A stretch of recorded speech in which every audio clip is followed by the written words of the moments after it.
প্রথম আলোর প্রধান শিরোনাম, নির্বাচনী প্রস্তুতিতেই এখন পূর্ণ মনোনিবেশ বিএনপির, জাতীয় নির্বাচন। খবরটিতে বলা হয়, 2 শতাধিক আসনের প্রার্থী বাছাই প্রায় শেষ, কয়েকদিনের মধ্যে স্থায়ী কমিটির সভায় তাদের বিষয়ে সিদ্ধান্ত চূড়ান্ত হবে। এতে আরও বলা হয়, সম্ভাব্য প্রার্থীদের অনেককে ফোনে নির্বাচনী প্রস্তুতির নির্দেশ তারেক রহমানের। প্রায় 100 আসনে মনোনয়ন নিয়ে জটিলতা ও দ্বন্দ্ব রয়েছে। এক পরিবার থেকে একাধিক প্রার্থী না করার নীতিগত সিদ্ধান্ত। মিত্রদের জন্য কত আসন ছাড়বে বিএনপি তা এখনো নির্ধারিত হয়নি। দ্বিতীয় প্রধান শিরোনাম, অবহেলায় কমিউনিটি ক্লিনিক। বিশেষ এই প্রতিবেদনটিতে বলা হয়, 8 জেলার 32টি ক্লিনিক সরেজমিন ঘুরে দেখা গেছে, ক্লিনিকগুলো প্রায়ই বন্ধ থাকে, সেবা পাচ্ছে না মানুষ। এনসিপির কার্যক্রম নিয়ে প্রকাশিত খবরের শিরোনাম, সনদের বিষয়ে নিষ্পত্তির পর ভোটের দিকে যাবে এনসিপি। এতে বলা হয়, জুলাই জাতীয় সনদে স্বাক্ষর করার বিষয়টি নিয়ে একাধিক উপদেষ্টা ও বিভিন্ন দলের শীর্ষ নেতাদের সঙ্গে এনসিপির অনানুষ্ঠানিক আলোচনা হচ্ছে। আইনি ভিত্তি পরিষ্কার হলে জুলাই জাতীয় সনদে সই করবে এনসিপি। আর নির্বাচনী জোট বা সমঝোতার বিষয়ে সিদ্ধান্ত নিতে সময় নেবে দলটি। বিএনপির স্থায়ী কমিটির সদস্য সালাউদ্দিন আহমেদের প্রত্যাশা ঘিরে প্রকাশিত খবর, তারেক রহমান নভেম্বরের দিকে দেশে ফিরবেন। আন্তর্জাতিক প্রসঙ্গ, গাজায় প্রতি 4 জনের 1 জন অনাহারে, ইসরায়েলের আগ্রাসন। খবরটিতে বলা হয়, হামাস বলেছে ইসরায়েল যেন যুদ্ধবিরতি চুক্তি মেনে আগ্রাসন বন্ধ করে ত্রাণ প্রবেশ করতে দেয় তা নিশ্চিত করতে হবে। আর বাস্তবতা হলো, ত্রাণ কম ঢুকছে, 2000 টনের বদলে 750 টন। অনাহারে আছেন 11,500 অন্তঃসত্ত্বা নারী। ডেঙ্গু পরিস্থিতি নিয়ে শেষ পৃষ্ঠায় প্রকাশিত খবরের শিরোনাম, মাস শেষ হওয়ার 1 সপ্তাহ আগেই সর্বোচ্চ সংক্রমণের রেকর্ড। সমকালের প্রধান শিরোনাম, রাজনৈতিক মামলায় ঘায়েল নেতাকর্মীদের জীবন। খবরটিতে সুপ্রিম কোর্টের জ্যেষ্ঠ আইনজীবী সারা হোসেনের উদ্ধৃতি দিয়ে বলা হয়, গণ অভ্যুত্থানের 1 বছর পেরিয়ে গেলেও দেশের বিচার ব্যবস্থায় এমন কোনো কাঠামোতে পরিবর্তন আসেনি যেটা নিয়ে আমরা গর্ব করতে পারি। দ্বিতীয় প্রধান শিরোনাম, বিএনপি ও ছোট দলগুলো নাখোশ, জোটে দলীয় প্রতীকে ভোট। দেশে জ্বালানি সংকট নিয়ে শেষ পৃষ্ঠায় বিশেষ একটি খবর প্রকাশিত হয়েছে। G2G ভিত্তিতে হচ্ছে নতুন ভাসমান টার্মিনাল, দেশে গ্যাস সংকটে ভরসা LNG। খবরটিতে বলা হয়, মহেশখালী এলাকার কাছে গভীর সমুদ্রে টার্মিনালের স্থান নির্ধারণ হয়েছে। সৌদি আরব, আজারবাইজান, কাতার সহ কয়েকটি দেশ নির্মাণে আগ্রহ দেখিয়েছে। যুগান্তরের প্রধান শিরোনাম, পাচার করা সম্পদ দেশে ফেরানোর প্রক্রিয়া, বহুমুখী পদক্ষেপে স্থবিরতা।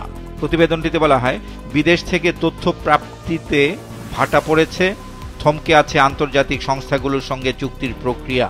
আর BFIUর কার্যক্রমে শিথিলতা, এই মুহূর্তে সংস্থাটির প্রধানের পদ শূন্য। ইউরোপে পাঠানোর নামে মানবচক্রের প্রতারণা বন্ধ হচ্ছে না, এ নিয়ে প্রকাশিত খবরের শিরোনাম, লিবিয়া থেকে ফিরল প্রতারণার শিকার 309 বাংলাদেশি।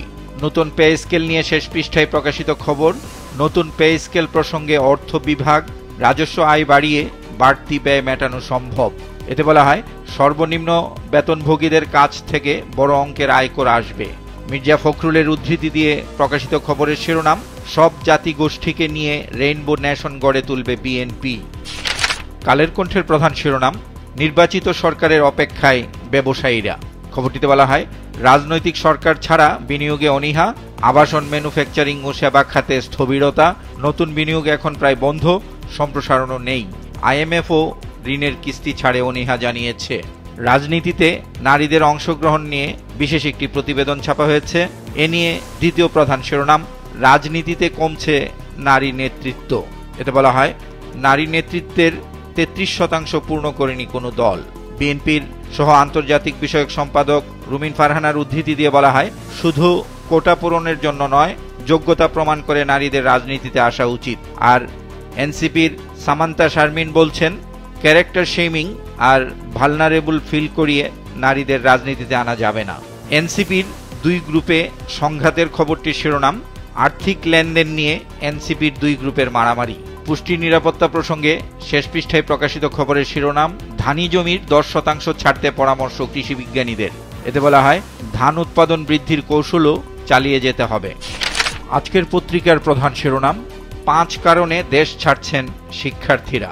এতে বলা হয়, যেসব কারণে তারা বিদেশ যাচ্ছেন এর মধ্যে রয়েছে দেশে মানসম্মত উচ্চশিক্ষার অভাব, রাজনৈতিক ও অর্থনৈতিক অনিশ্চয়তা, বিদেশে উন্নত ভবিষ্যতের হাতছানি, কর্মসংস্থানের ঘাটতি ও বেকারত্ব বৃদ্ধি, নিরাপদ ও আধুনিক জীবনযাত্রার আকাঙ্ক্ষা। জাতীয় নির্বাচন নিয়ে দ্বিতীয় প্রধান শিরোনাম। ফেব্রুয়ারিতে নির্বাচন নিয়ে আস্থা সংশয়ের দোলাচলে বিএনপি। খবরটিতে বলা হয়, প্রধান উপদেষ্টার প্রতিশ্রুতিতে এখনো আস্থা আছে, তবে কথা ও কাজে কিছু গরমিল দেখছে বিএনপি। সরকারের দিক থেকে বারবার বলায় বাড়ছে সন্দেহ। সংসদ নির্বাচনের প্রস্তুতি নিয়ে প্রকাশিত খবর।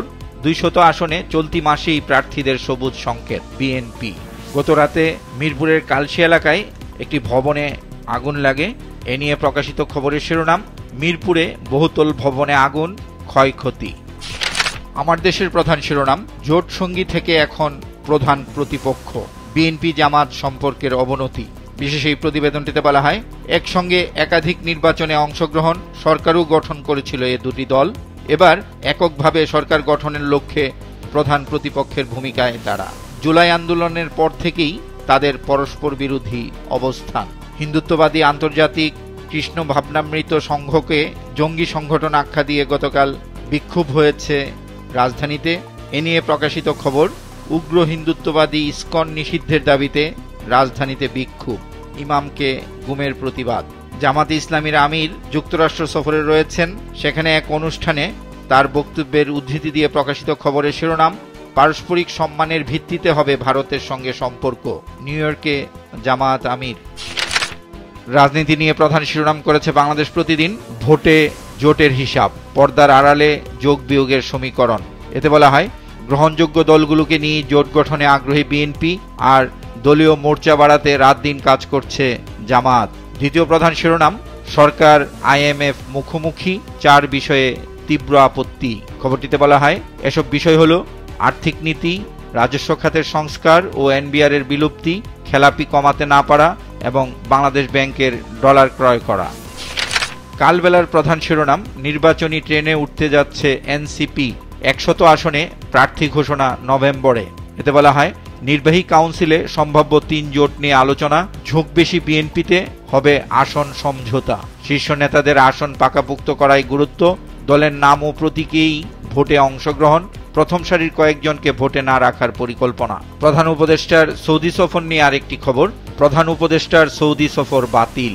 এতে বলা হয়, 27 থেকে 30 অক্টোবর রিয়াদে আয়োজিত ফিউচার ইনভেস্টমেন্ট ইনিশিয়েটিভ সম্মেলনে প্রধান উপদেষ্টার অংশ নেওয়ার কথা ছিল, কিন্তু এ সফরে বড় কোনো সাইডলাইন বৈঠক নিশ্চিত করা সম্ভব হয়নি বলে সৌদি সফরে যাচ্ছেন না ডক্টর ইউনূস। উপদেষ্টাদের নিয়ে প্রধান শিরোনাম করেছে দেশ রূপান্তর, উপদেষ্টাদের পদত্যাগ দাবি, কে যাচ্ছেন কে থাকছেন। দ্রুত বাড়ছে ঢাকা ও এর পার্শ্ববর্তী এলাকায় জনবসতি, এসব ঘিরে নিতে হচ্ছে নতুন পরিকল্পনা।